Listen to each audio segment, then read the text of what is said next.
O hanggang ngayon, hindi pa rin yan naniniwala na gumagamit ako ng Dragon Blood Cream. Kayo naman kasi, ang ano nyo, masyado kayong, ba't hindi kayo naniniwala sa akin hanggang ngayon? Eh ako pa naman ay totoong-totoo akong tao. Hindi, joke lang. Ito nga, gamit ko. Hindi ako nag-joke. Talaga gamit ko to. Maubos na nga ito eh. Oh. Ayan. Nagbubukas na ako kasi malapit na maubos to. Ito, mura lang kasi ito. Buy one, take one pa nga eh. Pero pwede rin bumili naman ng isa. Pero kung ako sa inyo, ang bibiling ko dalawa. Ayan o.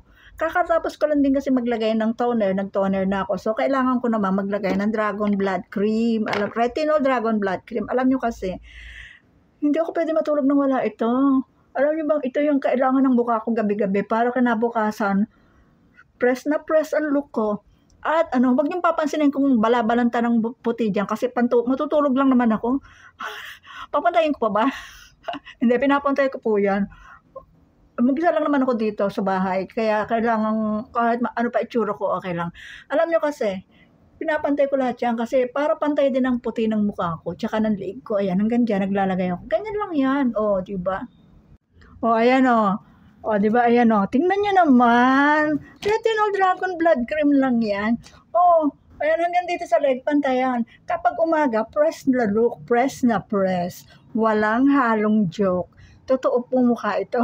O, ayan na. O, check nyo kay Hello Basket, check out na kayo. Buy one, take one. Pwede rin bumili ng isa, pero ako sa inyo, buy one, take one na bibiling ko para mas maganda, mas marami. At hindi mauubusan. Check nyo na kay Hello Basket, check out kayo.